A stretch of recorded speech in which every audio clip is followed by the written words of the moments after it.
छोटा कद और सांवला रंग लेकिन बेहद ही टैलेंटेड कलाकार जब ये स्क्रीन पर विलेन बनकर उतरा करते थे तो सभी को चौंका दिया करते थे। एक ऐसे कलाकार जो अपने नकारात्मक किरदार को कुछ इस तरह निभाते थे कि उनके लिए फिल्म फेयर अवार्ड में नेगेटिव किरदार निभाने वाले कलाकारों के लिए अलग से कैटेगरी रखी जाने लगी। बेहद ही हुनरमंद और मंझे हुए कलाकार सदाशिव अमरापुरकर कहते हैं कि बॉलीवुड में अपनी जगह बनाना इतना आसान नहीं होता और अगर आप किसी ऐसे परिवार से हैं जिसका बॉलीवुड से कोई लेना देना ना हो तो ये सफर आपके लिए बहुत मुश्किलों वाला हो जाता है। लेकिन कुछ कलाकार ऐसे भी होते हैं जो अपने हुनर के दम पर इस सफर में जीत हासिल कर लेते हैं और उन्हीं में से एक थे सदाशिव अमरापुरकर। स्क्रीन पर धाकड़ विलेन के रूप में दिखने वाले सदाशिव अमरापुरकर ने अपने हाव भाव और एक्टिंग से अपने सभी कैरेक्टर में जान फूंक दी थी। सदाशिव एक ऐसे कलाकार थे जिन्होंने अपने दौर में विलेन की परिभाषा को ही बदल दिया और उन्होंने एक से एक आइकॉनिक किरदार बॉलीवुड को दिए। अपनी शानदार डायलॉग डिलीवरी और एक्सप्रेशन से वो देखने वालों के अंदर खौफ पैदा कर देते थे। सदाशिव अमरापुर का जन्म 11 मई 1950 को महाराष्ट्र में हुआ। उनका असली नाम गणेश कुमार नरबोड़े था। मूल रूप से ये अहमदनगर के रहने वाले थे। सदाशिव अमरापुरकर के पिता एक ऑटो ड्राइवर थे।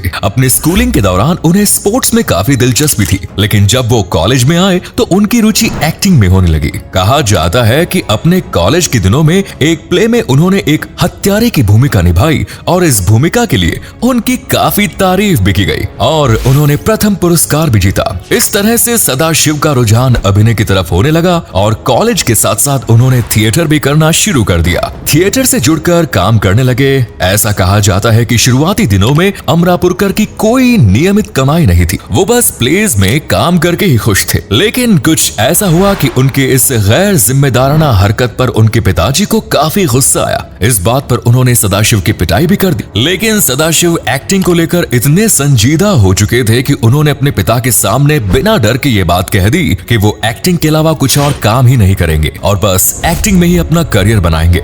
धीरे धीरे सदाशिव ने नाटकों में काम करके पैसे कमाना शुरू किया। इस दौरान उनका मुंबई आना हुआ। उस समय उन्होंने कन्यादा नाम से एक नाटक में काम किया। ये नाटक मशहूर लेखक विजय तेंदुलकर ने लिखा था। इसी दौरान विजय ने सदाशिव से पूछा कि मैं एक फिल्म के स्क्रिप्ट पर काम कर रहा हूँ और एक रोल है, क्या तुम करना चाहोगे? इसके जवाब में सदाशिव ने तुरंत हाँ कर दी। इसके बाद विजय तेंदुलकर ने फिल्म के प्रोड्यूसर गोविंद निहलानी से सदाशिव की मीटिंग फिक्स करा दी। गोविंद निहलानी ने उनके एक प्ले में उनका अभिनय देख अपनी फिल्म अर्ध सत्य में उन्हें कास्ट कर लिया। इस फिल्म में सदाशिव को रामा शेट्टी का किरदार मिला। इस फिल्म में बहुत ही मंझे हुए कलाकार थे जैसे कि ओम पुरी साहब और अमरीश पुरी साहब। एक इंटरव्यू में ओम पुरी ने ये तक कह दिया था कि भले ही मैं पुलिस वाले के किरदार में था, लेकिन सदाशिव की एक्टिंग देखकर मुझे जलन होती थी। उन्होंने सदाशिव के किरदार को अपने किरदार के ऊपर हावी पाया। अपनी पहली फिल्म के बाद सदाशिव को गेस्ट सपोर्टिंग एक्टर का फिल्म फेयर अवार्ड मिला। उनकी पहली फिल्म किसी सौगात से कम नहीं थी। अपनी पहली ही फिल्म से उन्होंने फिल्म जगत को बता दिया था कि वो बॉलीवुड में एक लंबी पारी खेलने के लिए आ गए हैं। इसके बाद उनका फिल्मी सफर निकल पड़ा। आगे चलकर उन्हें तेरी मेहरबानियां और आखिरी रास्ता जैसी फिल्में भी मिली। आखिरी रास्ता में तो उन्होंने मिनिस्टर चतुर्वेदी का ऐसा किरदार निभाया किसी देखने वालों ने बहुत कोसा। सदाशिव जैसे कि एक्टिंग करने के लिए ही बने थे। उन्हें किरदारों में जान फूंकने के लिए ज्यादा मेहनत करने की जरूरत नहीं पड़ती थी। अपनी आंखों के इशारे और बॉडी लैंग्वेज से ही वो काफी रोचक तरीके से किरदार के साथ न्याय कर दिया करते थे। सन 1987 सदाशिव के लिए काफी भाग्यशाली रहा। इसी दौरान सुपरस्टार धर्मेंद्र ने उन्हें ये बताया था कि वो उनके लिए काफी लकी हैं और इस तरह एक या दो नहीं बल्कि 11 फिल्मों में धर्मेंद्र और सदाशिव ने साथ में काम किया। उस समय धर्मेंद्र का फिल्मी करियर कुछ ठीक नहीं चल रहा था। उनकी फिल्में फ्लॉप हो रही थी कि तभी फिल्म आई हुकूमत। इसमें काफी समय के बाद धर्मेंद्र का जलवा बॉक्स ऑफिस पर बिखरा। साल 1987 की ये सबसे ज्यादा कमाई करने वाली फिल्म बन गई। आगे चलकर सदाशिव ने श्याम बेनेगल की टीवी सीरीज भारत एक खोज में भी काम किया। इस सीरीज में उन्होंने महात्मा ज्योतिराव फूले जी का किरदार निभाया। उन्होंने राज से स्वराज नाम की टीवी सीरीज में भी काम किया जिसमें उन्होंने बाल गंगाधर तिलक का किरदार निभाया। इन सभी किरदारों में शानदार एक्टिंग के लिए उनकी काफी तारीफ की गई। सदाशिव अमरापुरकर के फिल्मी करियर में जो फिल्म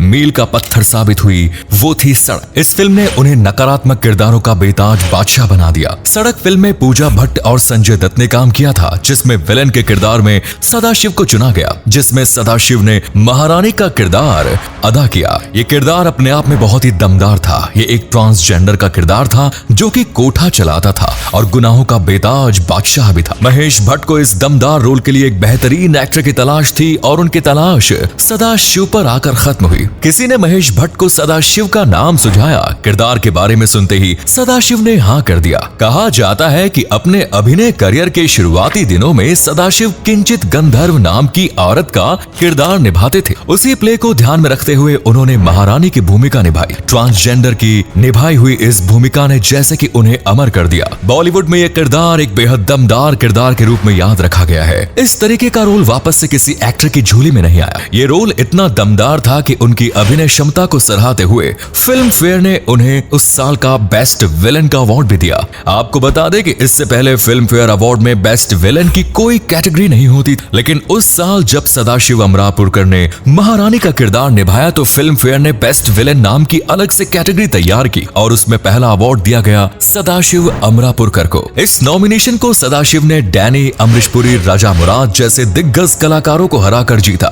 सदाशिव ने फिल्मों में कॉमेडी भी की है, जैसे कि कुली नंबर 1, इश्क, हम है कमाल के, आंखों में भी कादर खान के साथ उनकी जुगलबंदी काफी देखी गई है। सन 2000 के आते आते उनका करियर ढलने लगा। उन्होंने अपना रुख मराठी सिनेमा की ओर किया। सदाशिव के करियर की सारी महत्वपूर्ण फिल्मों को एक साथ देखा जाए तो अर्ध सत्य, सड़क, जवानी, हुकूमत, मान मर्यादा, आघात, नासूर, तेरी मेहरबानियां, काल चक्र, मुद्दत, खतरों के खिलाड़ी, दाना पानी, आखिरी बाजी, गोला बारूद, लश्कर, नाकाबंदी, आवारा गर्दी, काफिला, किसमें है कितना दम, सनम हर जाई, है कौन वो, जय हिंद जैसी कई बड़ी फिल्मों में सदाशिव अमरापुर अपने किरदार निभाते गए। सदाशिव सामाजिक कार्यों में भी रुचि रखते थे। वो महाराष्ट्र में सूखा पड़ने पर पानी बचाओ अभियान से भी जुड़े। 2014 की फिल्म बॉम्बे टॉकीज सदाशिव की आखिरी फिल्म थी जिसमें वो कैमियो करते नजर आए। अगर उनकी पर्सनल लाइफ के बारे में बात करें तो सदाशिव का परिवार लाइमलाइट से दूर ही रहा था। परिवार में उनकी पत्नी सुंदरा कर्मकार और 3 बेटियां हैं। सदाशिव की शादी काफी कम उम्र में हो गई। अगर उनके अंतिम दिनों की बात की जाए तो स्वास्थ्य को लेकर सदाशिव काफी तकलीफ में रहे। 2010 के करीब उनकी तबीयत बिगड़ने लगी और 3 नवंबर 2014 को उन्होंने इस दुनिया को अलविदा कह दिया। वो फेफड़ों के इन्फेक्शन से जूझ रहे थे। उनकी आखिरी इच्छा थी कि उनका अंतिम संस्कार उनके गांव में ही किया जाए। दुख की बात यह है कि उनका अंतिम दर्शन करने रजा मुराद और गोविंद नहलानी जैसी हस्तियों को छोड़कर कोई नहीं आया। ये वाकई बेहद दुखद था क्योंकि जिस एक्टर ने इंडस्ट्री के सारे सुपरस्टार्स के साथ काम किया उनका अंतिम दर्शन करने कोई भी नहीं आया। लेकिन सदाशिव अमरापुरकर बॉलीवुड में अपने अच्छे किरदारों को निभाने और शानदार एक्टिंग के लिए हमेशा अमर रहेंगे और एक बेहतरीन विलेन के तौर पर उन्हें हमेशा याद किया जाएगा।